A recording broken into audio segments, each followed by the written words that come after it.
All about standing on chairs today.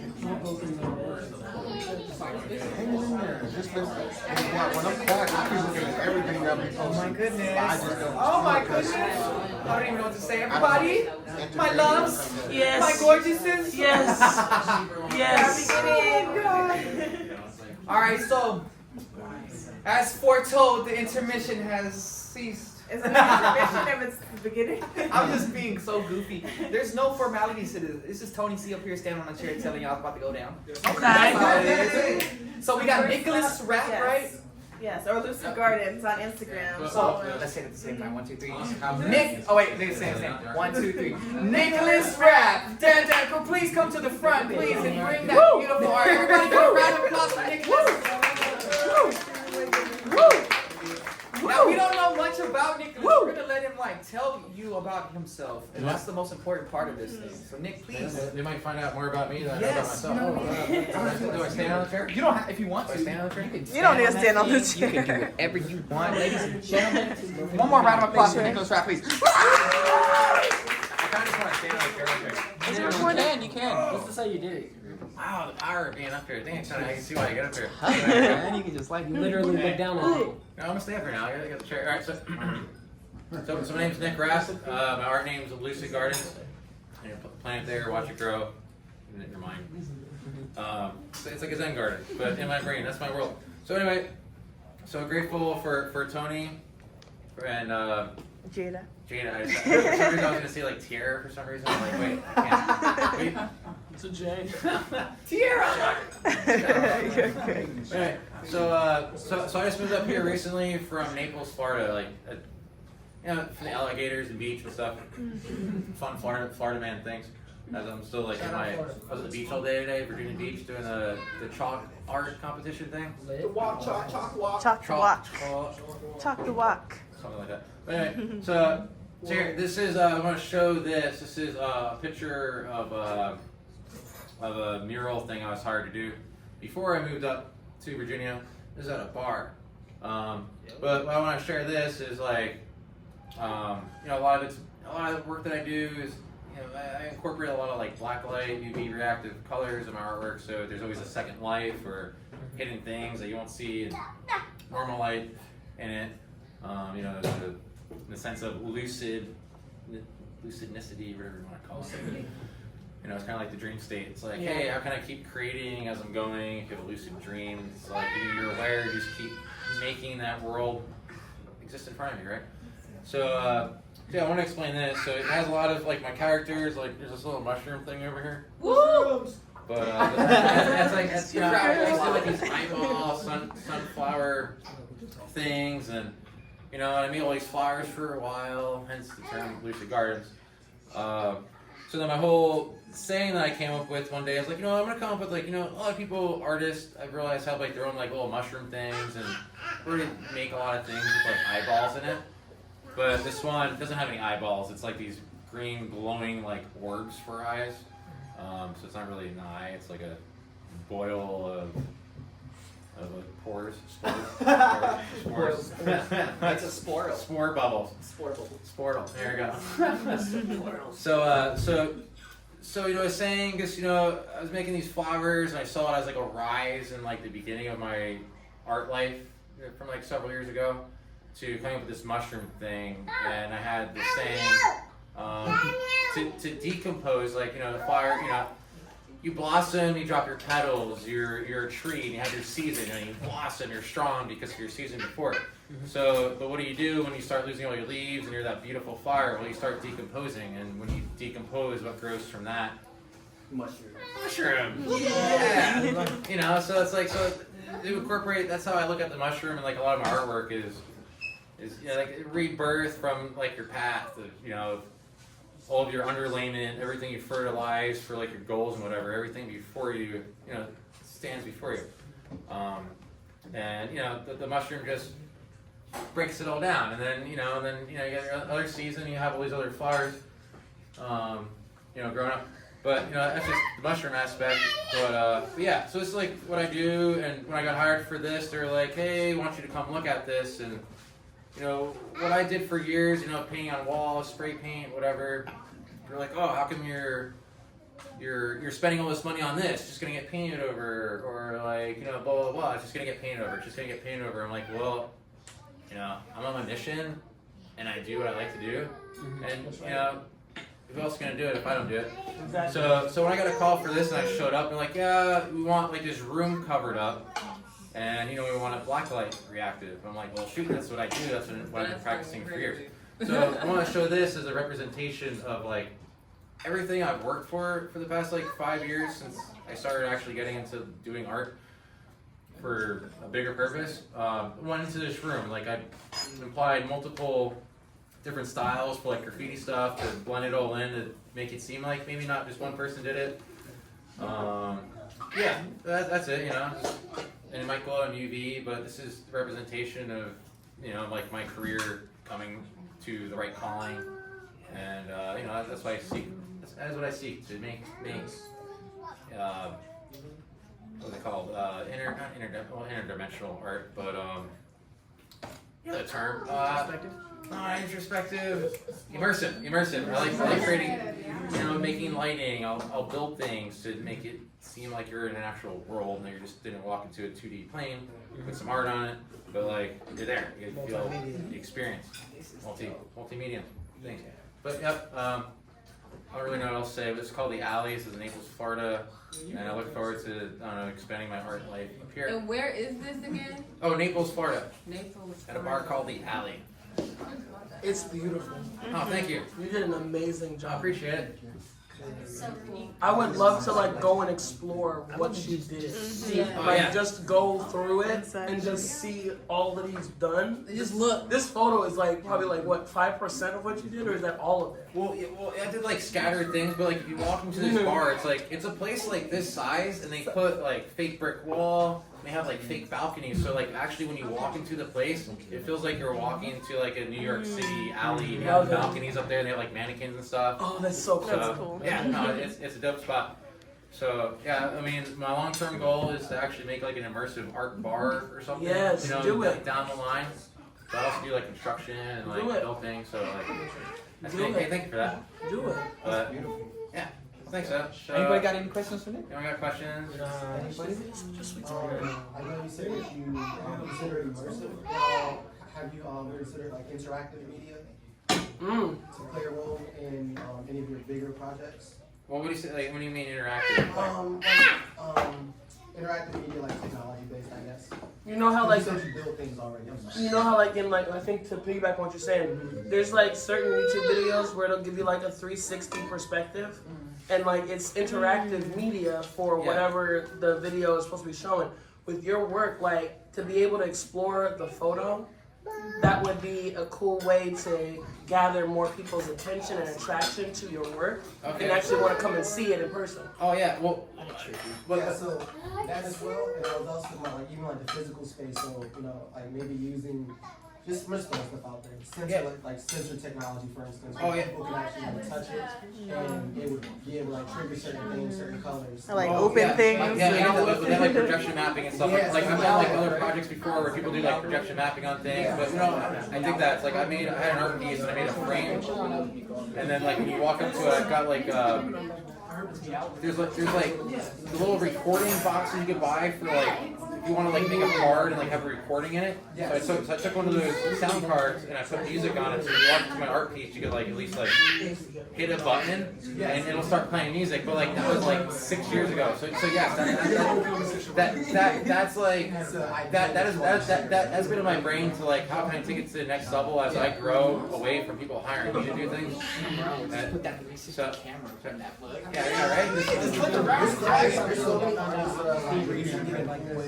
Oh yeah, I hate technology, but like I love utilizing it when like you press something, a door opens or something, another piece of artwork, you press a door, like I got those things in my brain. But thank you for asking that. Yay, thank you for coming. Everybody, y'all give a round of applause for Nick, man. If you want to be Instagram friends, Yes. Lucid Gardens. Yes.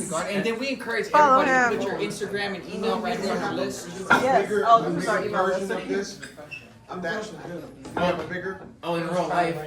The location real life. Okay. Oh, well, yeah. Wait. Like a bigger copy of the actual painter. I can make a bigger copy. Please. All right.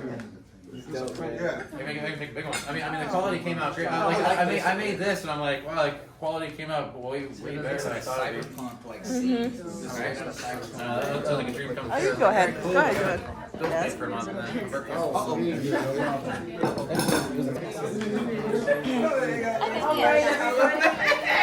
All right, everybody, all my beautifuls, one more time.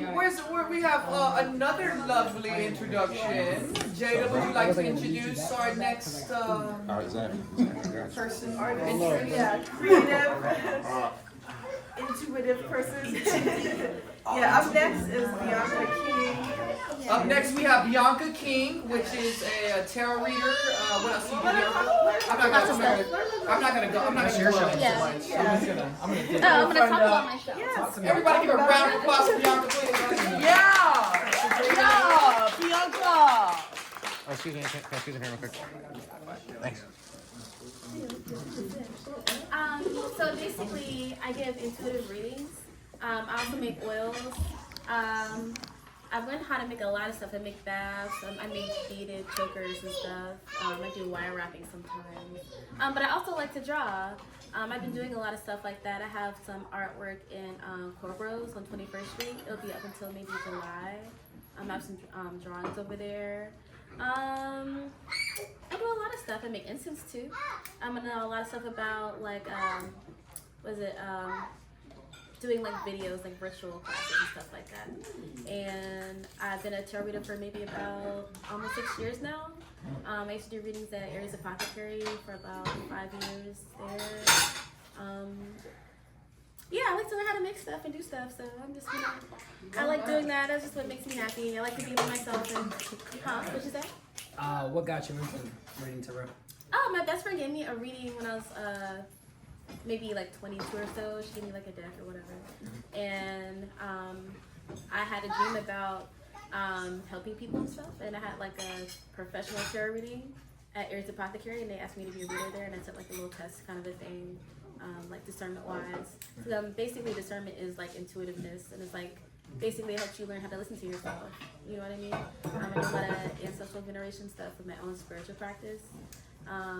But that's a lot of just kind of being in touch with yourself, and that's kind of what I do in my spiritual practice. I want to help people learn how to take care of themselves spiritually. What gallery did you say on 21st Street? It's actually a coffee shop, Corbros.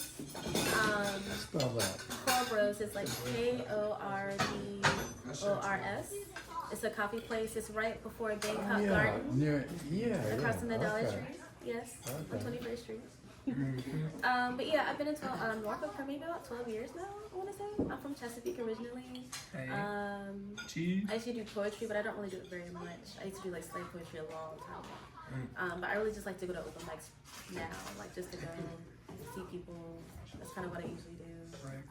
But actually I like spending time with myself a lot right now, So just kind of getting back to myself, I've been doing like yoga, Pilates and stuff at the YMCA. For like my mental health, so I'm really big about mental health and taking care of your happiness. I think that's really important. It's your responsibility to take care of your happiness. A lot of people are kind of disconnected with themselves, with listening to their bodies and things like that, and listening to how things make you feel. A lot of people want to deflect about things like that. So when I give readings, I just think of it as clarification a lot of the time. And leave it at that. Just like it's not really about intuiting. I know a lot of people go into things like maybe like think they're gonna hear something negative, but it's not necessarily like that. It's kind of clarification of what's happening and just being honest with yourself. I think a lot of people have to learn how to be honest with themselves. I'm like personally, I'm like in my 30s, and I'm like, girl, I'm 34, and I'm realizing I'm naive. Girl, where you been at? So anyway, I just realized I'm a nice person, but like I have to learn. Right. I don't believe it. Yeah. Girl, I thought you were like 26 or 24 or something when I first met you. Until you told me, I was like, what? I like nails. I wear cat ears and shit. I know, girl. Yeah. I like glitter, I be doing all that.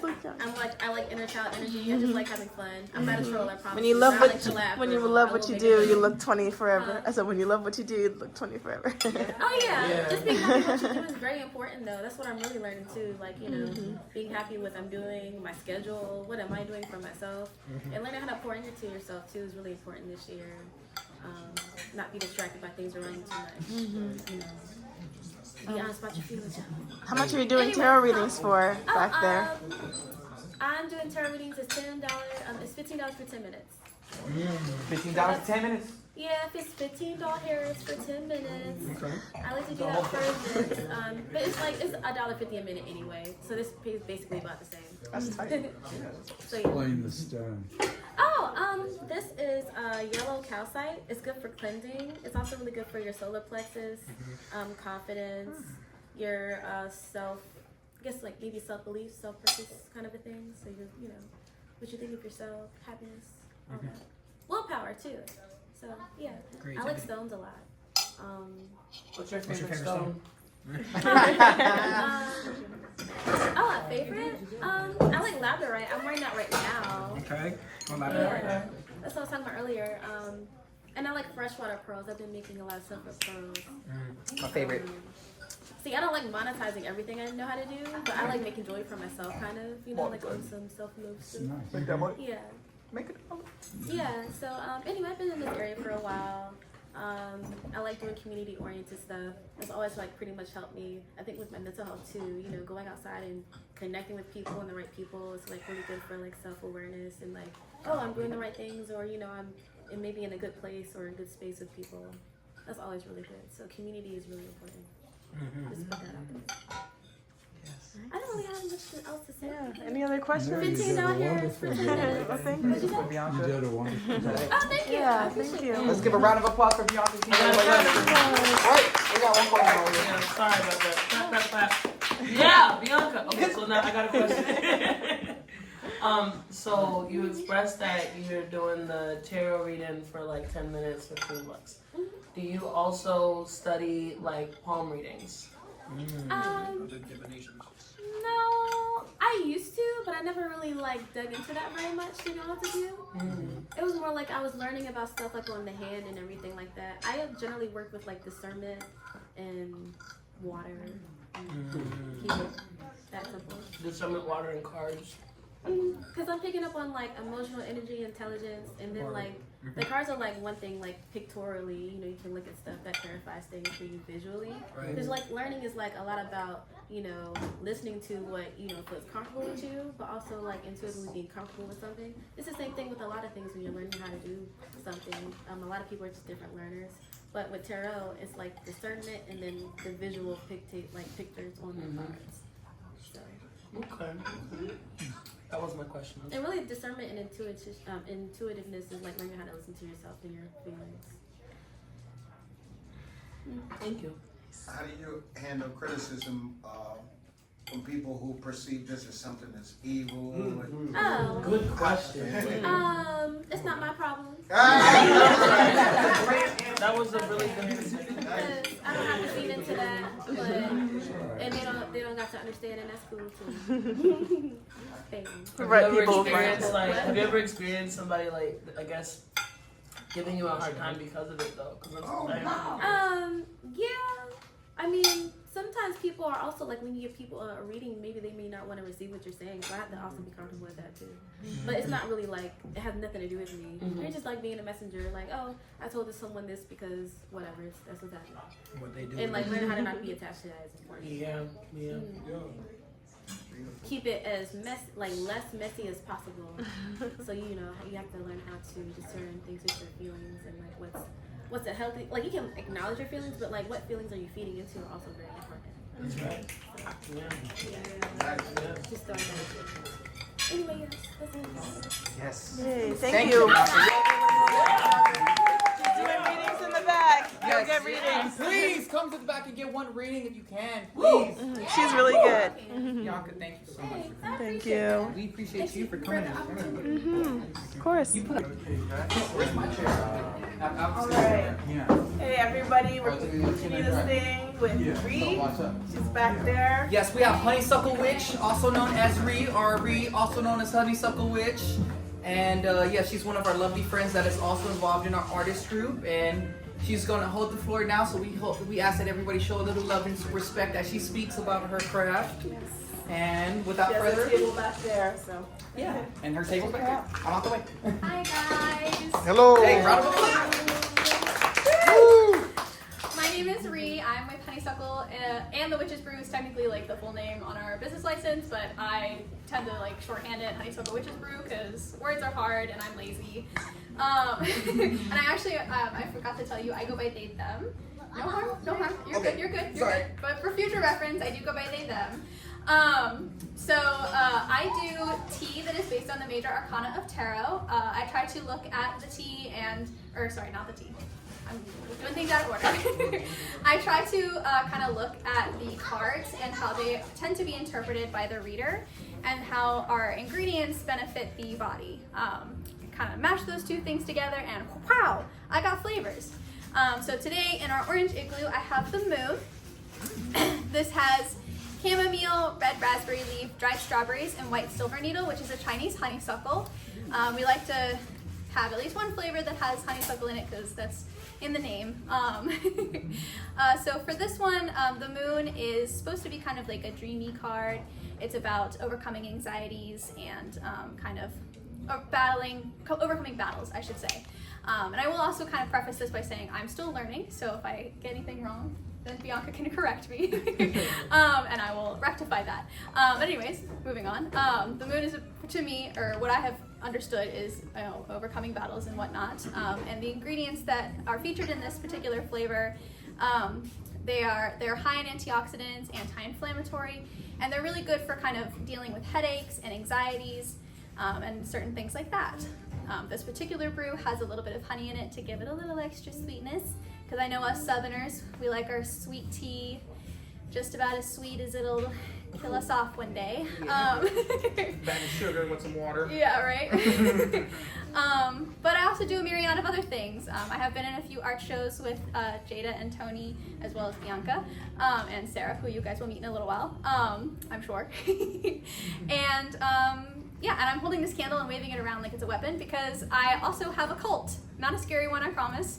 A lot of tea brands have been associated with cults in the past, and I thought it would be fun and funny to have my own cult because the cults that the tea brands have had are not so fun. And what better way to do better than to do better? So my cult is with the, I call her our Lord and Savior, Saint Stacy. She's here for a good time, not a long time, and she will bless you with a hella gains and a fat ass. She has her own prayer and her own prayer candle. You will notice when you look at the candle, if you get a chance to, that she is quite blessed. No, I'm not joking. You can look at it if you'd like to, but she is very blessed. And in very, very quite certain departments. I'm losing my words here, but because I'm a little embarrassed to describe it. But I don't know, I will explain her because she's very important to me. I was part of a D&D game where I was told to make a deity for my character, or to pick one, I should say, and I didn't like the options given to me because my character felt way more flamboyant and cuckoo than the options I was given. So I created Saint Stacy for those purposes, and because she is blessed, so to speak, he didn't like her. He felt a bit threatened by her presence, so to speak, and told me that I couldn't use her, and I told him I wouldn't play. And then I was like, well, now I've got this super awesome deity, what am I going to use her for? And that's when I came up with having our tea cult for our tea brand. Yeah, that's everything I've got. I'm glad you stood your ground. Say that again? Huh? I'm glad you stood your ground because people take Dungeons and Dragons seriously. He took it way too seriously. When we first started playing, and I didn't really know I needed a deity, I questioned a choice he made about a battle we were doing, and he was like, I'll just drop a boulder on you if you keep arguing with me. And I was like, okay, sure. Yeah. Boulder man. I was like, I don't think this is how D&D is supposed to be played, to go off. It was not fun. But yeah. Beautiful. One more round of applause, please, everybody. Put some energy into this. And where can we find you? Where can we follow you? Oh yeah, I'm on Instagram as Honeysuckle Witches for my tea stuff, and Honeysuckle Brew for all of my art stuff. Yes. And check out her table in the back. I'm in the back. Yes. And try the tea, please. Tell me what you think. I don't know.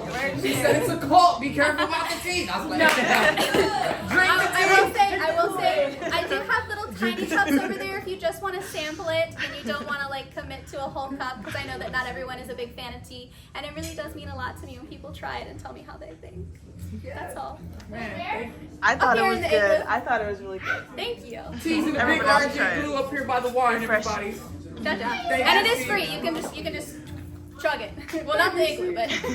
Let's do it, y'all. Come on, let's give her some love. Let's give her some love. Thank you, sweetie. Thank you. What do we have to do? All right, so up next, we're gonna keep this show going. We have our beautiful and our lovely Miss Hayes. Oh my goodness, Hayes! Where are you? We put you right on that. Look, got you. Look, she gotta come up here now. Did you want a stool to sit down? Would you like a stool? Yes, I would. We're gonna get this stool right here. You see who's looking Yeah, at? she has a beautiful voice. We're really excited to share you with her. Yes, if everybody Share you would just pull in, Share everybody her with gather you. in. Y'all come in Whatever. over here. If you're sitting down, you ain't gotta do it. Like, get super comfortable. Hayes, do you have anything you want to tell these people Of before you get course, you know I'm a chatterbox. I love talking to going? Give people. me my drink. I'm about to sit down.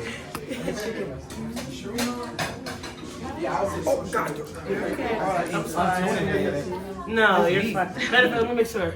I think we're good, Tony. Good evening, everyone. Good evening. How are y'all doing? I'm not hearing everybody. How are y'all doing?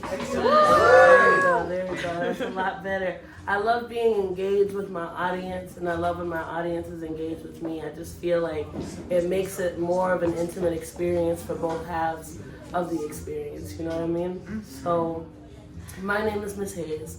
I'm an independent singer-songwriter from Baltimore, Maryland, and I rep ethnicity-wise Trinidad and Tobago. So I'm Afro-Caribbean, but I also know how we get down in Baltimore, if that makes sense. And I've been playing the guitar now for 4 years. My guitar was my quarantine hobby, and I figured instead of spending $200 on video games, because I'm a diehard gamer, diehard gamer. I figured instead of spending the money on what I would have spent it on, why not instead invest in a hobby, since I'm already trapped in the house anyways. So I decided to get a guitar, and I fell in love with this Yamaha C40 Spanish guitar. She has such a mellow sound. I'm gonna play her for you real quick. Just a mellow, warm, gentle sound. I'm so glad you did that. I'm gonna do it again. Just very warm and mellow sound. And what I discovered was, even though I didn't know how to play already, me knowing how to play the piano assisted me in being able to kind of structure music and have it emulate how I was feeling at the time. So what I want to do tonight is I want to actually share the first song that I ever wrote on my guitar, on Baby, and it's called Let Me Fall. And let me see.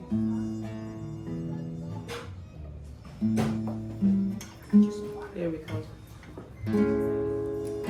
There it is. So yeah, I want to play the first song that I wrote on this guitar, called Let Me Fall. And mind you, again, I wasn't trained on how to play the guitar properly, so I was just kind of playing around, and whatever sounded good to me was just kind of what I wanted to work with. So I hope that you enjoy this piece, and I hope that it brings healing to you as it has brought healing to me. I'm done talking. Okay. Time stands still.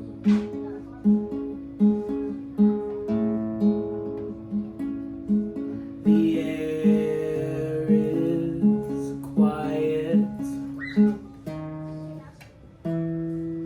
Will I fall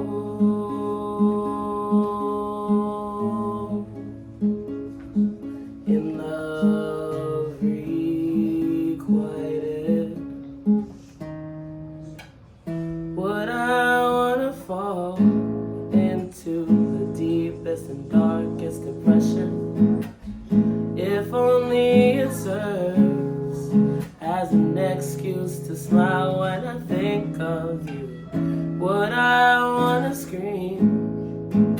the first thing of joy that comes to mind. If only it means I get to scream your name one last time. So that's how I fall asleep. That's how I fall, that's how I fall, that's how I fall. So that's how I fall asleep. That's how I fall, that's how I fall, that's how I fall. I fall next to you. I fall next to you. Let me fall. Let me fall. I fall next to you. Right eye next to you. Let me fall. Let me fall.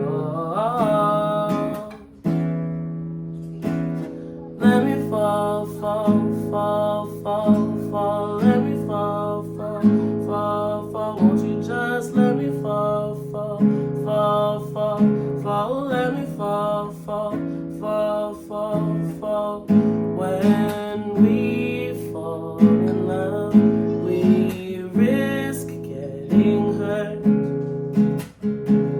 from the flames that burn. It's a melodramatic reality. When love's far away, our hearts fall in dismay. Life in total disarray.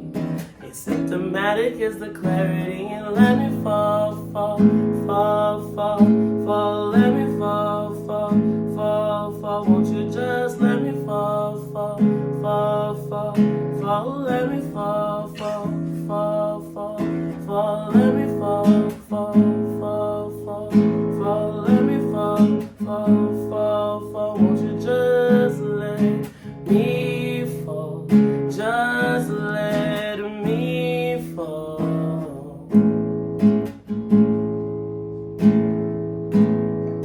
Symptomatic is the clarity. Let me fall, fall, fall, fall, fall. Let me fall.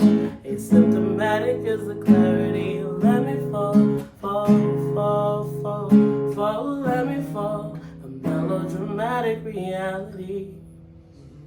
Thank you.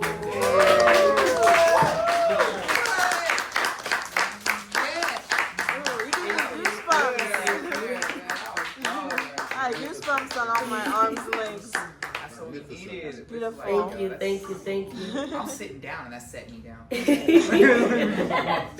So what I want to do in this moment, because I actually wanted to share like at least 2 songs with y'all tonight, is I want to bring out one of the newest things that I add to my performances. Yeah, it's definitely not tripping. That's not what I usually add to the performance. It's for the art. Yeah, we didn't see that. But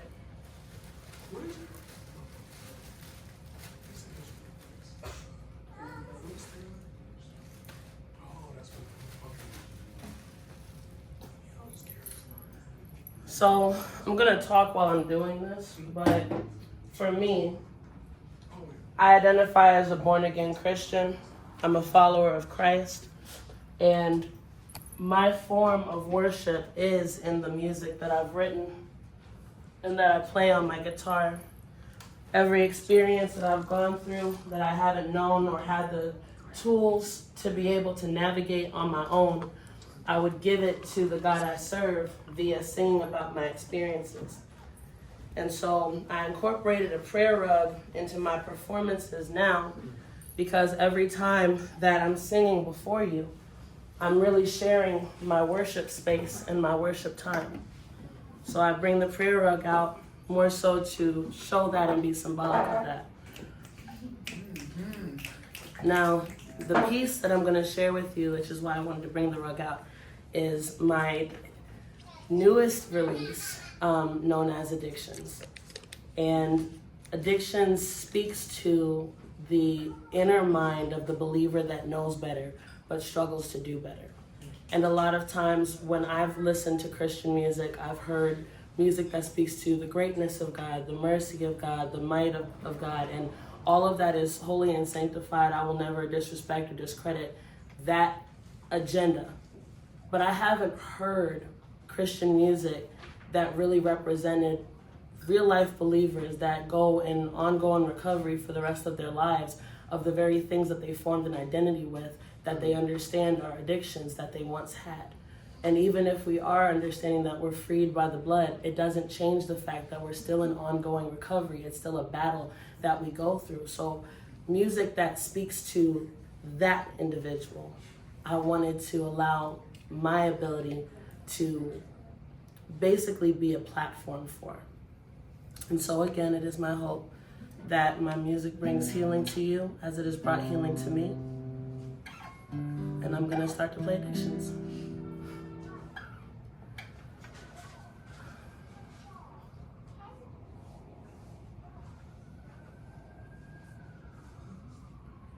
I don't like that I like you as much as I do. I don't like that I like that I like that. I don't like that I like you as much as I do. I don't like that I like that I like that. I had no vulnerability. I had no insecurities. I had just what was left of me. And now that's gone. Give me back my serenity. Give me back my mental sanity. Give me back what was left of me. I know it's gone.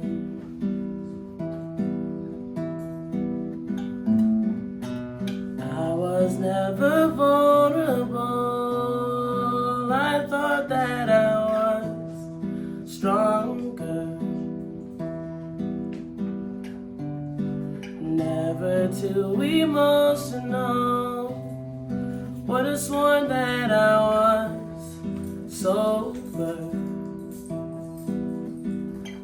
But I'm feeding into my addictions. When will I let go? Never making wise decisions.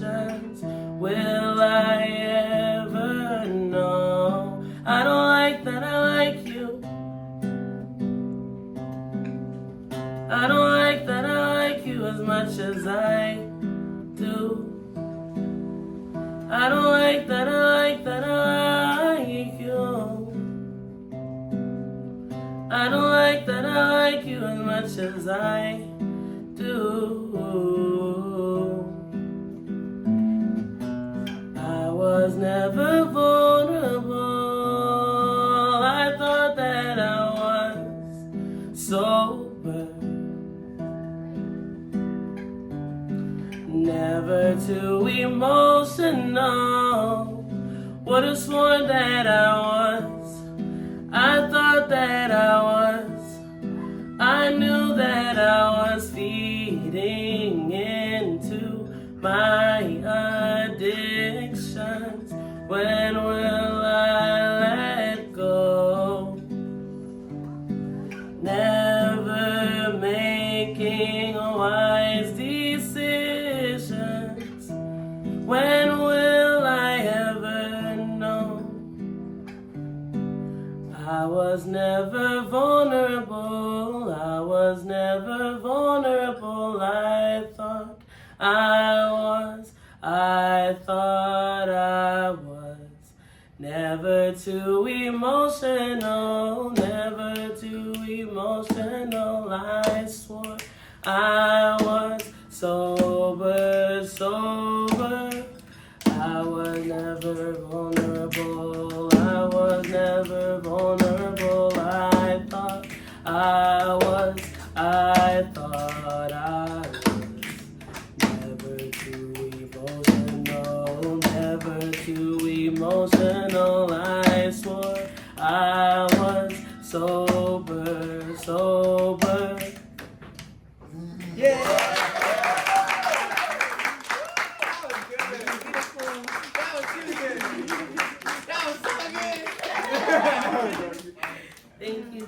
Thank you so much for allowing me to share my music with y'all. Both of those songs are out on all streaming platforms. They are the 2 milestone songs that have really catapulted me into this underground musical community. And just being able to have these opportunities now where I'm performing in front of audiences is just beyond breathtaking. And I never in a million years anticipated the type of response that I have received from music that is coming from a very raw personal space, and being able to be relatable to others is really what touches my heart the most, because my hope really is that my music brings healing to you as it's brought healing to me, whether that's you being seen, feeling heard, feeling understood for just 3 minutes and 40 seconds. Just to be able to offer that to give you so much peace. But if y'all have any questions, anything y'all want to ask? Yeah. I have 2 questions. The Okay. first question is, Let Me Fall.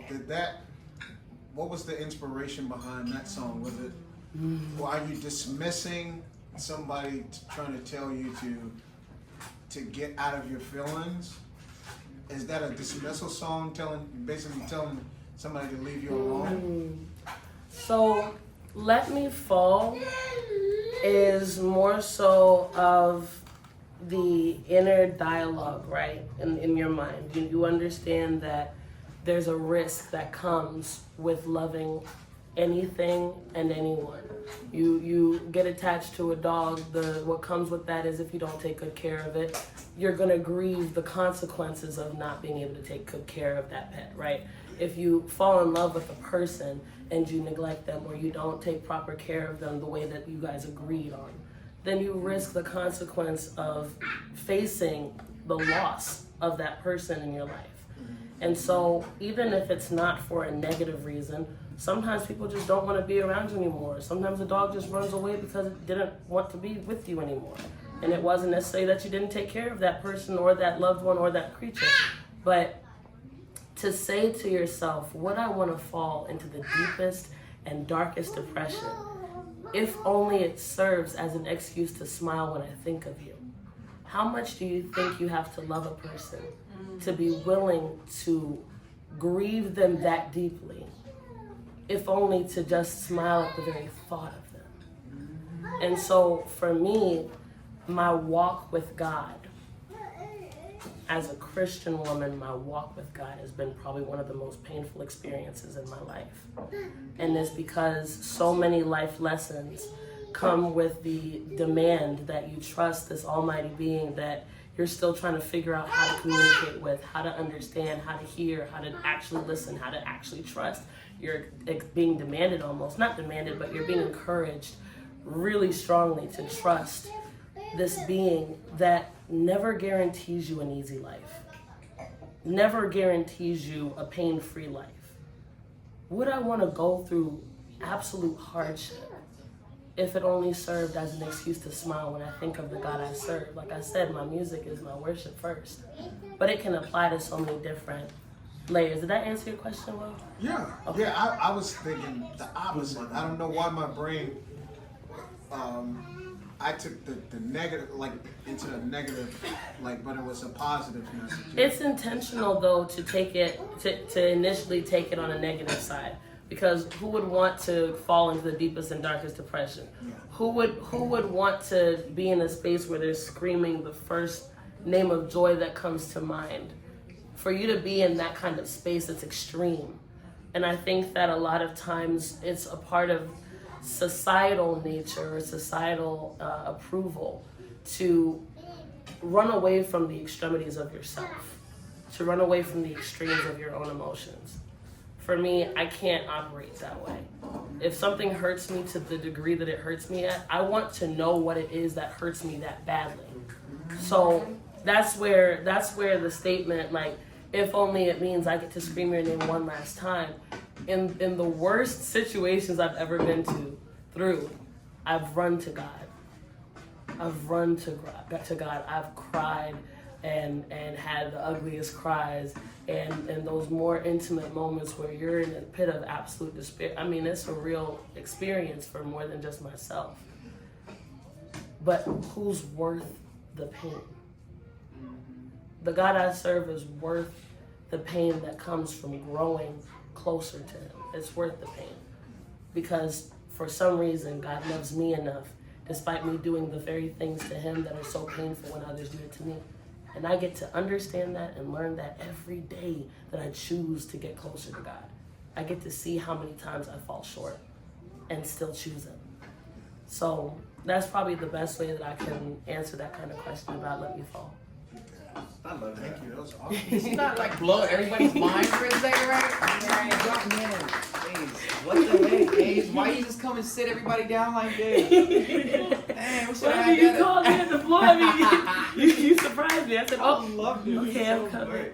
I didn't want to take anybody else's time. Yeah, does anybody else have any questions? Like, by all means. Let's give one good round of applause for Ace, please.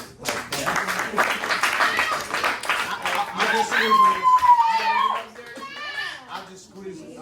Anybody know the artist that sing Fast Cars? They're original. Yeah. Tracy yeah. Chapman. Tracy. Similar. Don't you do Hayes like that, Tracy? But just her or I'm not saying that you sound like her. You're not I understand. replicating, but her It's a huge compliment. her vibe ever since when she first came out, nobody has ever been able to replicate that energy. Just the sound waves and how she thinks, and so I love like the direction that you're going in with your artistry. I appreciate that. Yeah, it was very soothing, and I felt myself rocking. And I'm like, why am I rocking so hard? It's very soothing. Sorry, for me, it's the voice. Yes, Voice. that's like another reason why I wanted to Something have. about just the tone, the control. It seems like you've gone through a lot of emotion. It's melodious. It's really unique, and I'm not that I've been around. I've heard so many different styles, but I mean, a star is born today, and I'm sure. I say. And you enunciate well. Thank you. You do. Thank you. So what I want to also kind of give a little bit of background about me. I was waiting for questions, but I also wanted to share a little bit more about myself. I am a college-educated woman, and I graduated from Hampton University last year, May 23, and I graduated my bachelor's degree in theater performance. I was consistently in choir throughout the entire 6 years of me studying at Hampton. And my mother is also a music teacher and has been a music teacher for the majority of my life. So I have been classically trained by choice and by force, as well as Suzuki method trained, playing the piano before I could really read. Yeah, and I still can't read sheet music, believe it or not. So it's a struggle. But so Suzuki method, you play by ear. And so when it comes to me playing the guitar, like I can't read the sheet music for the guitar either. If somebody gives me anything, I'm gonna look at you with my eyes crossed because I really can't read it. But playing by ear, hearing what sounds good, and then continuing to allow the muscle memory to make it easier for me to find it again and recall it again. That's probably one of the tips that I would give anyone that's trying to be self-taught. If you're gonna be self-taught, do it by ear. Do it via the Suzuki method. Really listen to the notes and the strings that you're plucking, or the keys that you're pressing, or the beats that you're trying to tap on. Really listen to the music. What is the story that the music without the lyrics is trying to tell you? I'll strum my guitar just playing around and I'll hear something, and then the lyrics come right then. So that's really what I wanted to share, was just Some that. of the best artists are people who can't make music. Well, I got a question for you, Miss Davis. Yes. Would you rather be able to hear anything, play anything you can hear, or play anything you can read? Play anything I can hear or play anything I can read? Like you could just play anything you can hear, or just like somebody put something down. I think I'd want to play anything I can hear. I think I'd want to play anything I can hear. Play it one because, time. Like, There it is. Yeah. Like, as soon as you, well, I mean, like, cause that's the process that I have when it comes to writing my music. Anyways, like, I'll really be like, him. Did we not just create a whole random song like when you were walking? Because it was really just like playing around. We made music, not noise. So I just, music for me is an extension of me. It's been my emotional outlet, and I genuinely like to say that I bleed on my guitar. I like to say that I bleed on my guitar. I've never been guilty of like self-harm, but I've known many people who were very loved by me, very cared for by me. We're still very close, where that was something that they did do because they didn't know a better emotional outlet. And for me, I'm grateful that I learned an emotional outlet that was so healthy for me, because I adore, like I love what I play already. I love how it sounds to me. And being able to share that makes it even better, because I'm not worried about, is it good enough? It is good enough. I like it. I love it. And it's me.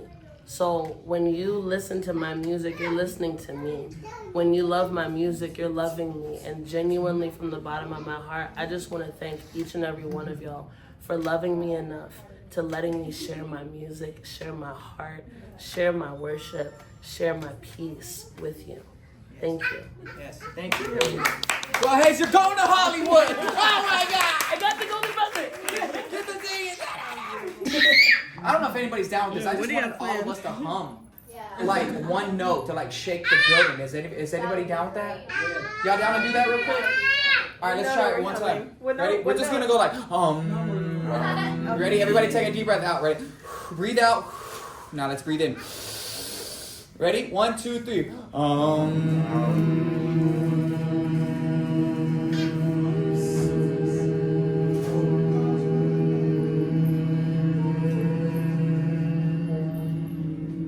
Did anybody feel anything? Felt Somebody did some harmony. That was so beautiful. It's so hard to get 1 million people on one chord. It's so hard to do, but it's so easy at the same time. What's the next? So up next we have Sarah. Sarah, where you at, Sarah? Sarah, please. Sarah, please.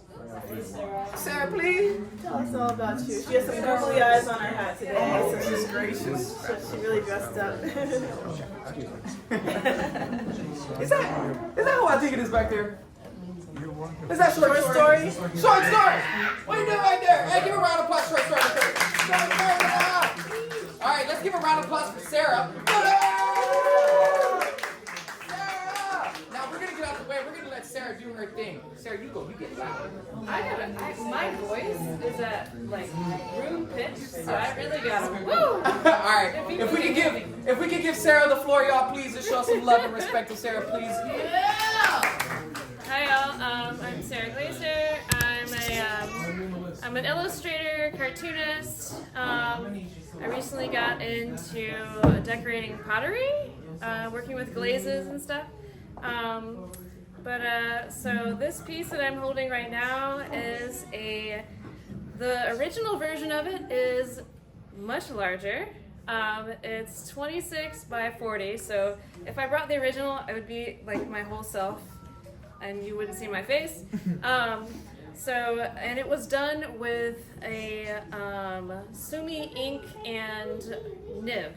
So imagine this just really big, but drawn by hand. A very long time. And very steady hands. But so what I did is I got a copy of it, and I printed it on a printer I have called a risograph machine. I could talk about that for 3 hours, but I'll just skip over that. She has. I'm just a nerd about printmaking. But anyway, so this piece is based on a lot of symbolism that comes from my cultural history. Half of my ancestral history is in European Ashkenazi Jewish culture, and the other half is North Carolina hillbilly. Very different. But I identify as Jewish and I practice Judaism, and in my adult life, I've come to understand my Judaism in different ways, which means exploring it myself, looking at the history myself, like outside of a synagogue. And so I've came upon a lot of folklore. And so what's pictured here are some symbols, like Judaic symbols, with a Gothic twist. I don't look like it right now because I had a beach day, but I normally wear everything in black. She's super gothic. She blew our mind with this outfit. I was gonna say, you look different every time I see you. Yes. So the symbols here, what I'm basically doing is taking symbols and giving them a Gothic twist, and kind of bringing the meaning into the fore and changing it.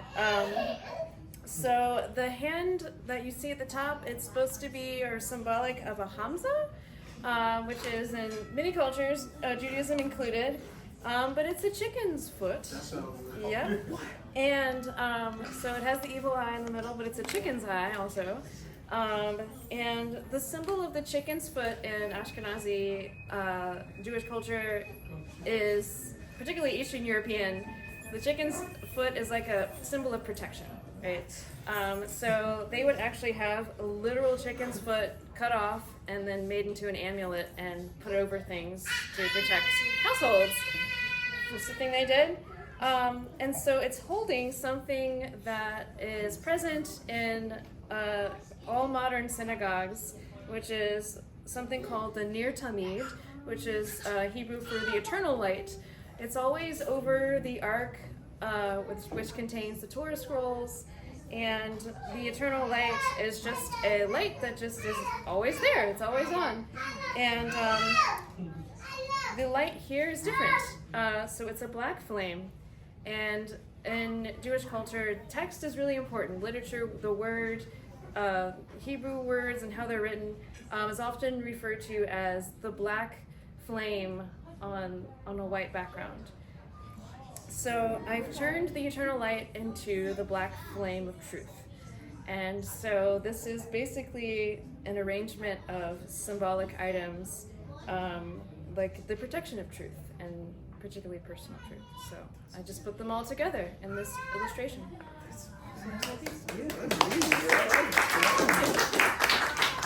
And then my Instagram name is Lionbird, and the bird with a Y. Yeah, that's me. Thanks. I forgot to give my Instagram name. Oh, you can go right ahead too. I definitely forgot. So if y'all want to be a blessing and follow my Instagram as well, it is IAM_Miss Hayes. Who's we have next? All right. Up next, we have Him the Poet. Uh-oh. Him the Poet. Yes. Y'all give me a round of applause for Him the Poet, man. Introduce yourself. He's good with words. Hi everybody, how y'all doing? A little bit better, good to see you. Aww. There's a whole room of y'all though. How y'all doing? Alright, cool. For those of y'all that know me, hi. For those of y'all that do not, hi. I am Him the Poet. That is an acronym. It stands for Healing in Mind. Because that's why I do my poetry. That's what it's done for me, right? I'm sure as all of us artists know that art can be the most therapeutic thing in the world. And the beautiful thing is to me, word, communication, right? Being able to express something, actually get it off your chest, it does something to your spirit, right? And I realized that long ago. So this is kind of connected to the piece that you just gave, Hayes. It's called The Poetry That Never Hits the Page, right? The poetry that never hit the page. The thoughts that I judge myself for having, the ones I haven't come to terms with, they fill my mind but never the margin. You see, I never let them touch the place that makes them final, makes them real. Too intimate an emotion, even for my eyes. Avoidance be what they call it. Fear of not having it all together, whatever the hell that even means. Understanding that fear be a warden in a prison of my own making. But still, I trudge on.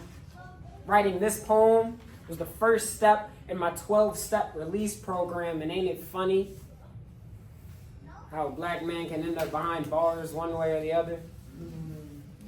Whether victim to them or author of them, still he was recanting his existence and his written, so they gave him a life sentence. But I understand that as long as I think free, I can never be shackled. So I decided to step away from the fear, soothe my sorrows, conquer my contradictions, and write the poetry that never hit the page. Thank you.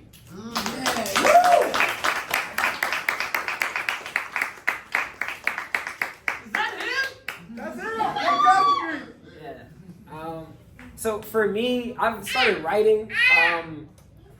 I tell people I started writing like 5, and it just started off like me imitating my uncle, because he used to write.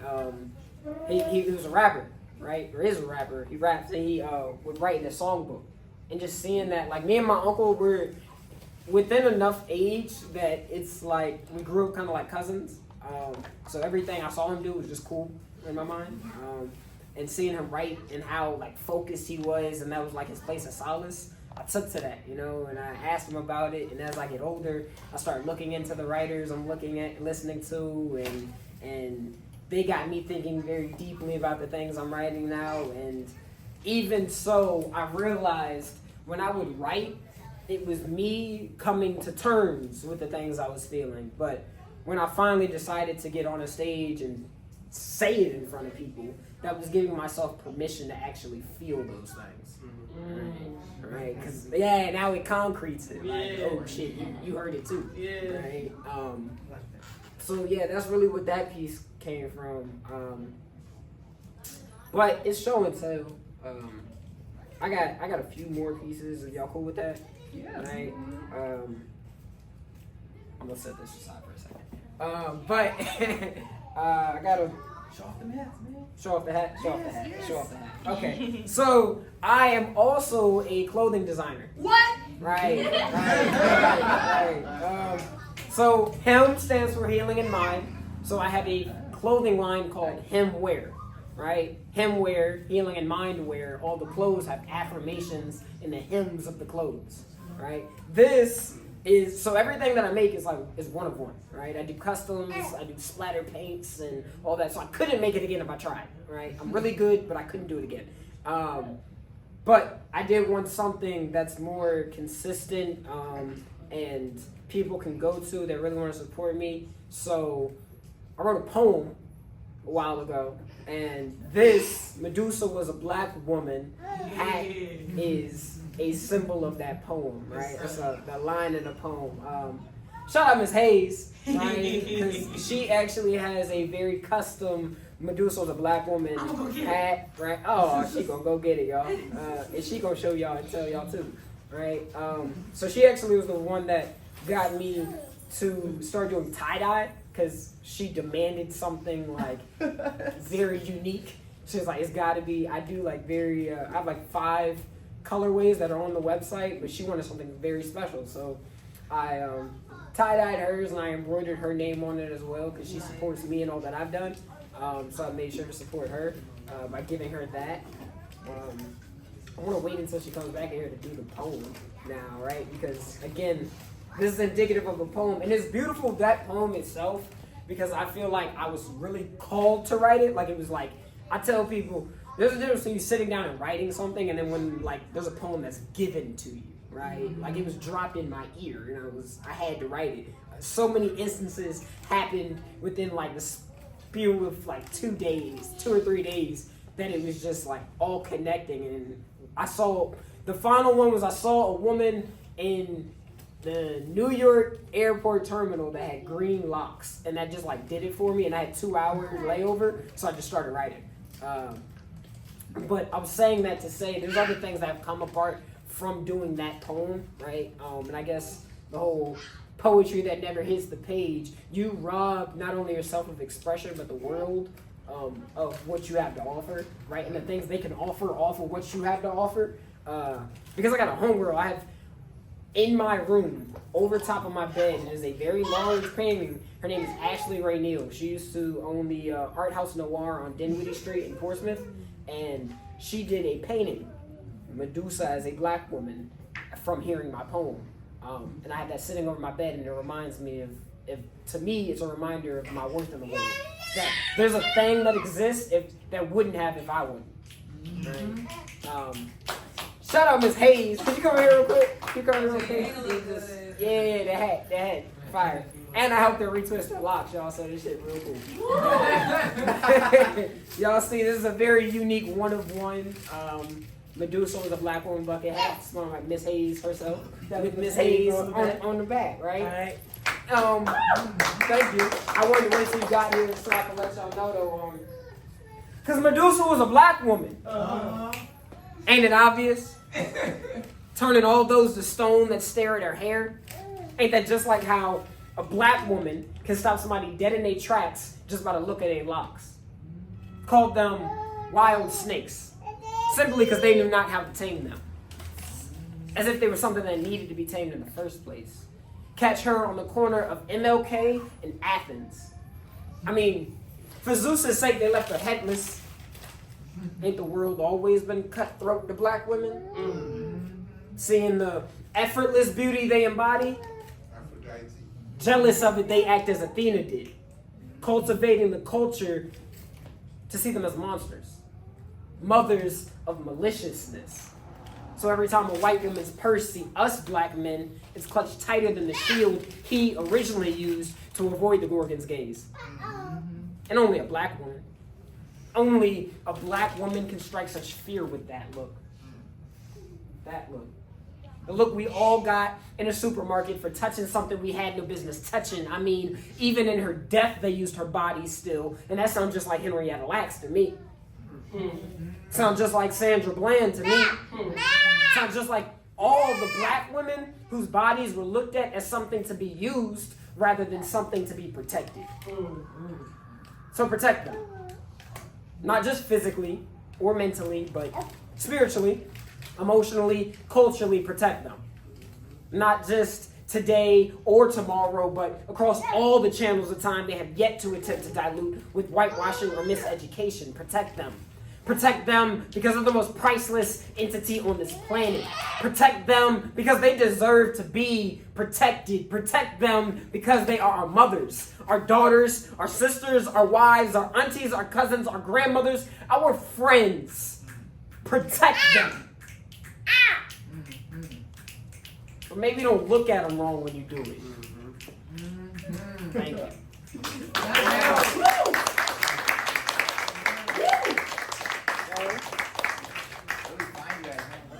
Medusa was a black woman. Where do you find me at? Well, you can find me at a lot of places. Every first and third Tuesday, you can find me at 2115 High Street because I run my own open mic. Also, you can find me on Instagram, him_the_poet. Him.fashion.wear is the fashion line. Himwear.net is the website. It is under reconstruction. It'll be back up in the week. And also tomorrow you can find me at the beach, Juneteenth at the beach, right? Pull up 6 o'clock. We're doing poetry. We'll be there at the stage. Everybody's going through. It's gonna be loud. You'll hear my voice. You'll see me. So come through. Yes.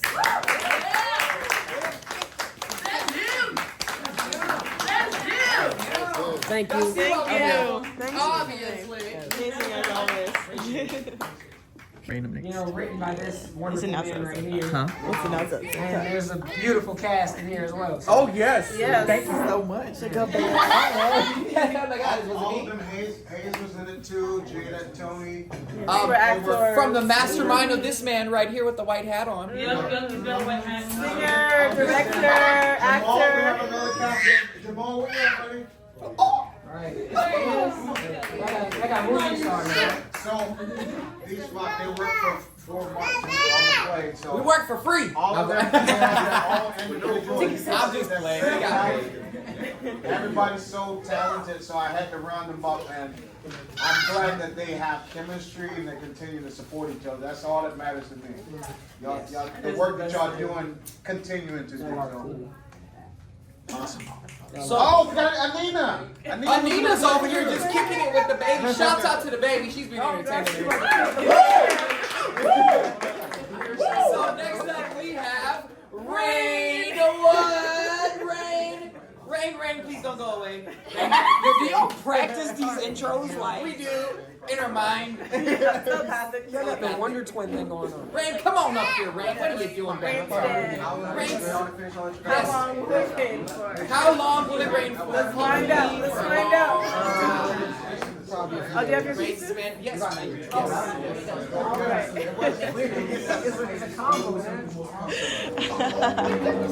Let me give you one more little sip real quick before I sit back down over there. I'm gonna go check on DJ real quick. Rain, don't be afraid to get loud. Okay, everybody, let's select our attention towards Rain real quick. Now, Rain is a beautiful artist. Yeah, you've got it. Yeah, he hasn't seen He's, no. And his bonus.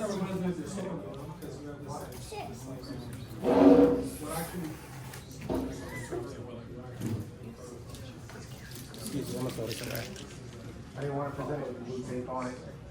Some of them are still a work in progress, but I started working on these at the beginning of this year, and they hold a lot of emotional value to me. Honestly, I think they're some of the best pieces that I've created. So Lexicon uses this. Yeah, so I'm gonna use this. And I think I'm gonna take the opportunity that Tony and Jada have presented to talk about them each. Not a lot of time amounts to each one, but you know enough. So actually, Thank you. thank you. I appreciate it. All right. Introduction first and foremost. My name is Rain, just like they introduced me as. I have a background in engineering, and I hold that to a very high esteem because it makes me proud. It was very challenging. It's something I'm proud of, just as Hazel was talking about her college education as well. Self-taught artist, so I've been creating art since I was a kid as well, probably like 5 or 6, same thing. Always been encouraged by my family. There are also a lot of just creative people in general. So I've been creating artwork pretty much anywhere I can and just traveling and doing the most that I can, the best that I can in every sense of the word. These are, like I said before, 3 of my newest pieces, and like I said, they hold a lot of emotional value to me. The last 4 months have been, I would say, no, we're in month 6, right? We're in month 6. The last 6 months have been, for lack of better terminology, turbulent. So, very much just a lot going on, a lot of, just emotions, everything is pretty charged up. And I've had to kind of sit with that, lean into friendship and lean into love and also lean into self a lot in order to really understand, not only what's going on in my life on the physical tip, but also what's going on the spiritual tip, right? And so my work is also rooted in that a lot, right? Not just spirituality, but also understanding the physical that comes along with that and learning how to balance that within yourself and how to actually show that balance and actually live that balance as you go about your life on a day-to-day tip. Not just on social interactions, but also the way you look at people, the first thoughts you have when something, maybe disrupts how you feel about yourself. Those quick 2 to 3 seconds that we sometimes overlook, but they're really the most important seconds because they give us an opportunity to not just react, but also think before we act. And that's something that I think, everyone deals with, especially, a 26-year-old, growing man, right? So a lot of this work that I create, it is pretty much rooted in just, introspection, understanding myself, and then understanding how I can go about living and being a better person, specifically a better man, in all meaning of that word. So this piece right here, it is unnamed. All of these are unnamed. I created this. This is probably this is actually the first one that I created, a part of this new series work that I'm going to be displaying and showing later on this year, probably in either August, September, or October. I'm not too sure which one. We haven't nailed down a date. But when I was creating this piece, there was no idea in mind about it. It was just me pouring myself into this, work. I was sitting with my sister, my best friend, and I was just creating art the same way that I've always done since I was a little kid. And I don't know exactly how it came about, but things just come about when you just open yourself up to just the creative process and just let it flow, right? I know you said that I feel a lot more flowy, right? And I feel that way. And I think it's because I'm leaning more into just the intuition that comes with just, the creative process, fully leaning into it, not partially, not somewhat doing it, but like fully leaning into it. And it's hard, but it's worth it because this comes about. And when stuff like this comes about, I just learn more, right? And I learn more about the work, I learn more about myself, and I learn more about how to actually put more into the work so that it means the most and can therefore have the biggest impact on whoever chooses to see it and chooses to receive it. A lot of the elements that you'll see, they're collage elements. I started doing that probably in 2020, 2021. And it's been just a forward journey trying to figure out the way in which I want to use it in the most effective sense possible. I've been creating figures since I started painting, and it's been all rooted in this idea called geometric organicism, which is basically just taking geometric aspects of human existence and also the organic aspects of human existence and blending it together and using the human form as a basis for those two aspects, right? What was that second word you just said? Which one? The first part of that sentence. Geometric organicism. Organicism. Yes. So that is also a direct reflection of who I am as a person, right? I'm constantly balancing that artistic side with that engineering side as well. So it all leans into each other. Yes. So when you were saying geometric organicism, is that also including sacred geometry? Yes. Okay. Yes. That was what I was thinking that you were meaning. So I don't lean into that as much because I just don't have a lot of teaching for it. A lot of what I lean into is more just observation. So it could be the most simple of things, right? For me, a lot of it had to do with calculus, which involves a lot of sacred geometry, right? So when I was in those math classes in school, I would notice, oh, this curvature, that's used for this equation. Right. It's interesting how artists can naturally create that kind of, something similar, in just a simple brushstroke. It's intuitive. And drawing that parallel is what kind of inspired that whole process, since I'm sitting in between both worlds, constantly learning and observing from not only just what I'm seeing as far as teachings go, but also from professionals in both fields. Yes. I like that. Yes. My question with the process, as an artist and as far as everybody, somebody you as an artist, when you write, sing, whatever, there's always a sound, there's always a gut feeling, a vibration with it every time you do it. Yeah. With you, can you, without telling your secrets, unless you're willing to share? No, I don't have any secrets Do you that have, what does it feel like for you? I understand before, as artists, we're process makers. Yeah. So what do you feel? It's elation. Yeah. Feel elated. So that's the best process. Second question. Or part two of that, please. Is there as far as the sound part, is there a wind or music or something that's still stringing you along with that balance that's kind of keeping you going? So I don't really, I feel colors, but I don't really see them, or I don't hear them. You know what I mean? So it doesn't resonate with me in that sense, but I feel them. And when certain palettes are kind of close together, that elated feeling is what kind of draws me in and what guides me. This can also be looked at as intuition as well. You know what I mean? So question. So, but No, you're good. You're good. So what you say before you see the painting, you be like Daredevil, how it rains. He can hear, he has super hearing. Do I paint it before I actually do it? Right, but when when that scene where it rains and you can feel the vibration to a point where you can see that painting. Is it like that? I would say that certain textures, certain colors that I see on a day-to-day basis, they bring about that feeling of elation that's similar to this. I think that I'm not sure if that answers your question, but that's as close to what I can. Yeah. Because you're my homework, so that's why I asked. I appreciate it. So I have another question. I didn't hear when you were starting to talk about this piece in particular. Mhm. So forgive me if you already answered it. I don't Yeah, know. no, it's fine. But when I'm looking at this piece, first of all, it's breathtaking. Thank you.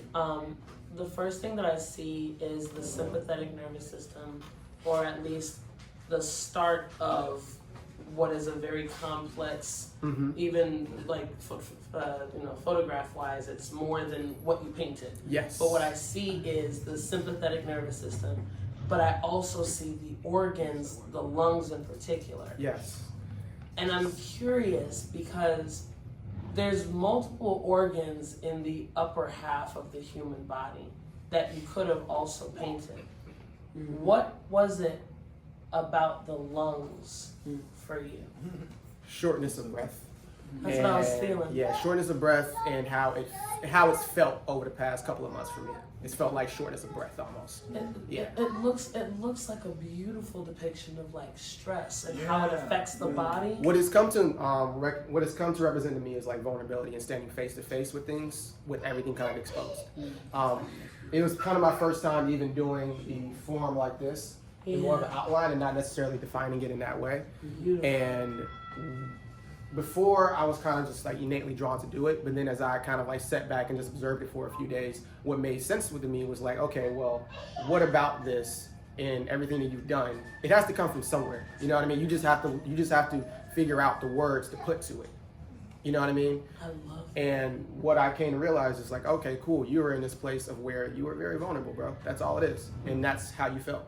And it can literally just be that simple. It can be that simple, you know, like all of this just to figure out that emotion just says a lot about how, you know, complex emotions can be and how we as humans have to find some way to navigate it and figure it out. Otherwise, you know, we can't really comprehend them. They're complicated, you know? I have one last question. Yeah. And then but artist to artist, does it feel any level of difficult for you to release your work once you've created it? No. It never has to me personally. I feel like the entire process of creating is just the release for me, and once it's out there, I personally like sharing the work. Like that's a part of it, and I take that into consideration also when I'm even creating the work. It's like, how is it going to be perceived if I'm being honest, and do I even want to show this if I'm not being honest? And I won't show a piece if I don't feel like it's complete, or if it's not honest, or I feel like it's just not suitable to show because it's not the way that I would want this to be presented.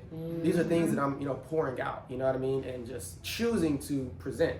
And I feel like anything that you are offering to existence in itself, not to say that you have to think about it in terms of, you know, like a complex equation, but, you know, it should definitely be something that it should be some part of the process that's intentional. Or maybe not, if that's your thing. But even then, something not being intentional is intent in itself. Absolutely. You know, so, yeah. Yes. So, from my point of view, I just see in this work and your delivery a degree of truthfulness and honesty that is rare, and vulnerability, because what you've showed there is the entirety of your being, almost like a laser, an X-ray into. I mean, just from the eyes to the, you know, everything is, and it's just an observation. And how does it feel to open yourself up so completely to the world? Must be quite frightening. No. The frightening is great because, you know, that's a valid feeling. That's a valid feeling. That's a valid feeling and a valid thought. And it's just truthful. Oh, I'm sorry, because just being involved with artists, I realize that most artists are dishonest, and I don't mean that in a kind of just a truthful. We hide. Yeah. It's hard to be so open to this wicked world. To create this persona. And you know, vibe on that. But you've kind of like, you're what you see, what you get. Just like the gentleman holding your painting. His Imperial Majesty, who likes to sing hymns. I think there's a generation of artists that are just bold, I want to say bold, and I mean it, because to do this, I mean, just, you know, it's not a question, just an observation, please, you know. I don't see the world as wicked, so, you know, Okay. I don't see the world as wicked, and I've done a lot of How do you work see to the like world? not see the world as How do you wicked. see the world? I guess full of Please. possibilities. Yeah, it's full of possibilities. Things happen. Things happen. You know, things happen. But at the end of the day, it's like if you really step outside and you know, like actually embrace stuff for what it is, I think that you can find the beauty in almost anything. That's why you could do this, because I think that's pretty much it. My mom has called me an optimist pretty much since I was a little kid, so I'm pretty sure like that plays a role. But it's also like borderline naivete. You know what I'm saying? You have to be. Yeah. So. Yeah, I guess whatever it is. I guess whatever it is to be happy. I guess. Was that little Montana right there? What happened? Oh, was that little Montana right there? That little gold? No, that's actual gold leaf. What? That's before I picked up the Montana marker. And when I actually was no, that was this might have been you see the gold leaf or a gold leaf marker. It looks good. I was making this in my room, so I didn't want to spray the air. Yeah, I know what you mean. Yeah. I would say this, after the pieces I have seen of you, they have like a very not the wind school is the word windy, almost like a Native American spiritual, like a spiritualist of wind and the spirit itself being transferred through the body is the best way it can be described. The wind is a cool observation. I love your line work. I've always loved your line work. Like I've seen you work on a couple of things. I'm like, what the heck? Why? Is it so cute? Why is it so, and I love what you're doing, man. It's beautiful. Most importantly, I love Rain. I love Rain how he is. He has displayed himself over and over again to be this person. And it just it grows, but it's beautiful and it's changed. And I love it. And I love how he displays himself through his artwork. And it's crazy. Rain, thank you for coming up. Can I Yeah, show your other pieces. I'll put this one down for a second. Yeah. We can go. I'm just gonna. Nah. I'm just gonna. Yeah, dude.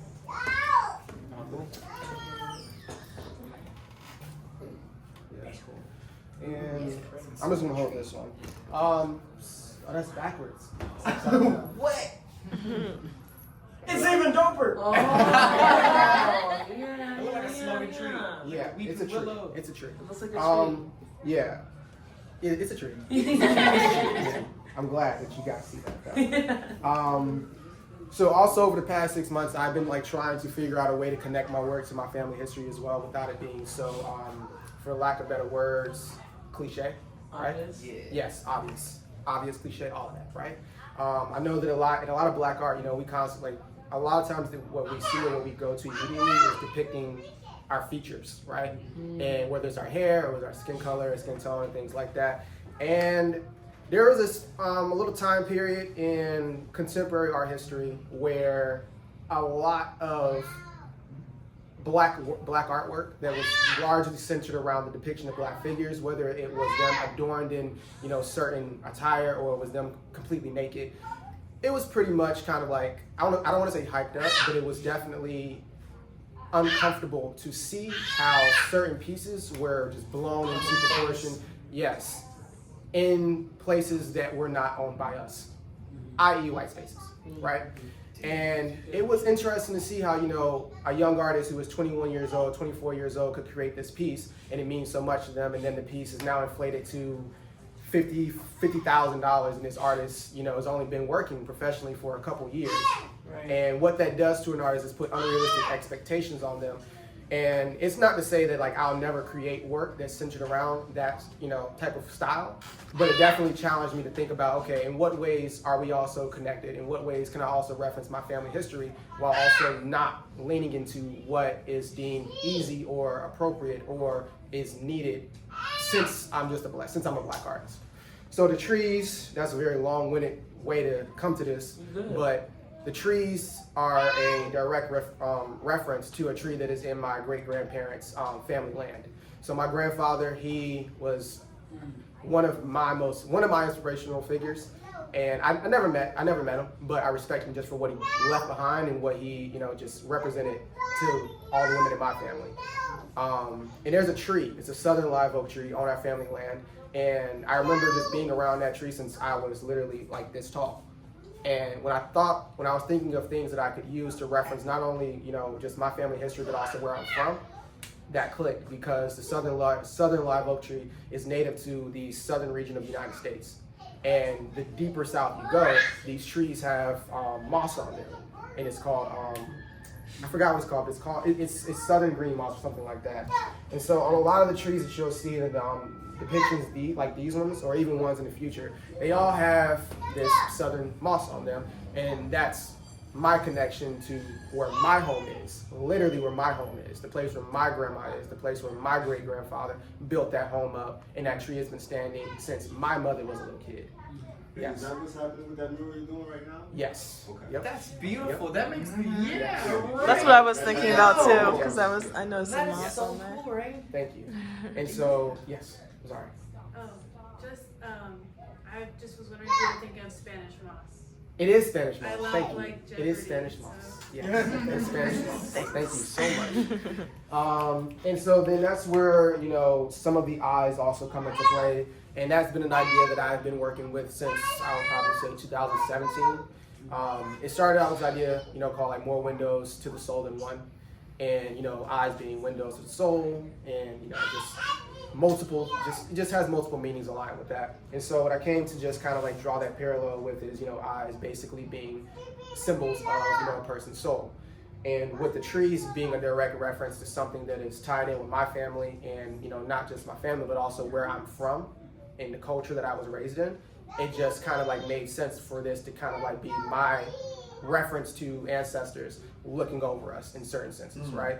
And so with the eyes being near the trees, it just represents my ancestors watching over my family, since that's a reference to, where I was raised at. Did you use your eye as a reference? No. I don't like using real eyes as a reference because I don't like putting my family members like actual portraiture and features into the work. I feel like I'm not too sure if they would want that. I'm not too sure if they would want that. I'm not sure if they would want that. Yes. Have you heard of seraphims? Yes. That's I have with that. I have a piece that actually, it's called Legacy Conduit, and a seraphim form is used in it. I'll send it to you. But yeah, that's my work. Thank you guys for listening. Ladies and gentlemen, yeah, go ahead. Yeah, it's like up the stairs into the left. But definitely not least, we have one of my personal favorites, Sydney from Australia. Sydney Opera House. Sydney, come up here, please. Come up with us, please. Where are your works? If everybody could just gather around for one more time, please. Thank you. I like your background. Okay. So hi.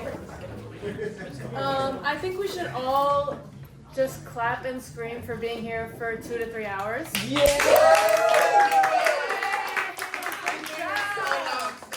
job, guys. And you stuck around for the last one, me.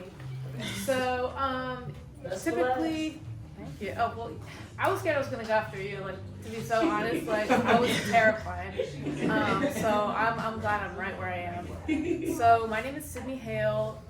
I typically do very colorful, like, psychedelic paintings, but this is not that, so I wanted to show you something very new, and feel free to come up closer and touch it and ask questions, because this is some fiber arts.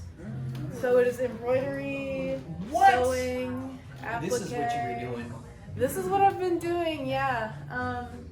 So a lot of my work, but don't be shy, like, come up and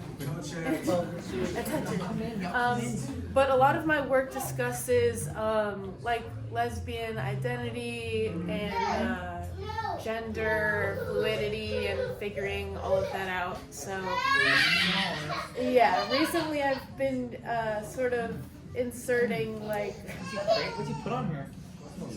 I burned some Palo Santo in my room. But you know, reading about like Freud and like concepts of like penis envy and like the role the role of the man in society and existing as a lesbian in the patriarchy in a patriarchal society is like a very unique point of view, because you're kind of witnessing all of it, but you don't really get to see it like close to home. You're not really lying with the enemy in that sense. This So, is breathtaking. Lying with the enemy. thank you. It's breathtakingly painful. Thank Like you. you depicted How long did it take? feminine like suffering in such a 3 days. beautiful way. 3 days? Are you doing it? You're not doing it. This is still a work in progress. As you can see, like I've done a lot of like layering. There's like tulle, like sort of like a Like a tutu hammer or material. Yeah. So thank you for pointing that out. Some of the symbols below the belt here. So there's a lot of genitals overlapping with each other. It's sort of about like when it is a relationship between two women, people are always wondering like who's the man, who's the woman, like Very good. why does there always have to be a man, like where does the power come from, and like phallic symbols as an image of power. So that's why I added this hammer, as that's sort of like could be seen as like a destructive force, even though really it's very Pounding neutral. It's force. just a societal Creative connotation. way to Yeah.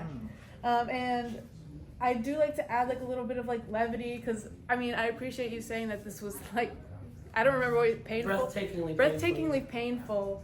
So I do like to like make it sort of absurd. So I also embroidered a rubber chicken on there, because many lesbians have a rubber chicken of their own in their closet. Why? I'm not gonna ask them. Right? I don't want to know. So to speak.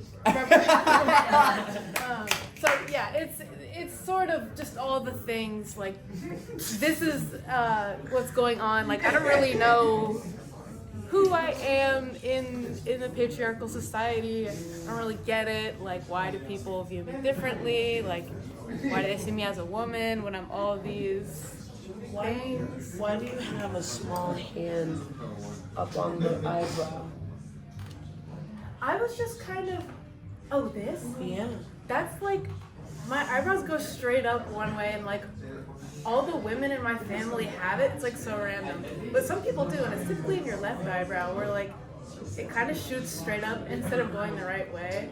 So I wanted to have that, and like have some of my acne, and like, arm hair on the side. So it's very like, this is an objective view of like me, aside from the fact that I have like a huge head and like a rubber chicken and like things like that. So it's mixing like the real and like the illusion and like the inner stuff. It looks like I understand what you're saying. It is. What it also looks like is like a hand that's trying to like change the face. A small hand like trying to change the things that like you're insecure about, or things that you don't necessarily like, or yeah. Thank you. It's beautiful. Why did you do the box around the wrist? Because like I'm walking around society, and like when I see men, like I think of them as my peers, because they're not like potential romantic interest. I'm like, oh, like that's my coworker, and then I'm like, oh wait, they see me as like a woman. Like, whoa, I totally forgot that. Like, Right, yeah. I'm walking around life like, oh, like I'm just a dude. Like I'm just a regular guy. Like I'm just somebody's uncle. Like no, I'm a like small woman. I don't know, I'm 5'8", but I don't know. I'm like, I forget I'm a woman when I'm out walking in society. So that sort of box area, like it's sort of obscuring the breast, like with the different, like you can see, like there's layers of sort of sheer fabric. Can I say a thing? Please do. I feel like now that I'm closer, it's like Yeah, please get closer, everyone. Like there's a lot of white stitching on white, so you can't see because it it. gives like Frankenstein by Sydney. Thank you. You know, not Lady Frankenstein, but like Frankenstein. Thank you, and I love that because why is Lady Frankenstein like sexy? Yeah, and it's like attached to him. Because Right. he needs No, him yeah, a this sexy is your lady. Frankenstein. Thank you. Gotcha. I appreciate For that. sure. Thank you. Thank you so much. But yeah, that's really all I have to say about this. If anyone has any I never knew notes that. on rubber chickens and patriarchy. What you said about the Lady Frankenstein thing, to add the whole insult to injury, it's like the original Frankenstein by a woman anyway, so it's like, why, Yeah. why And disrespect? her relationship with her father. Let's unpack that. I didn't know that. Let's get into that. Activate a whole different mode of This is another reason why we got Cindy this great. Round of applause for Cindy, everybody. Her mind is just like this crazy genius. It's about to unfold. You still blow me away, Cindy.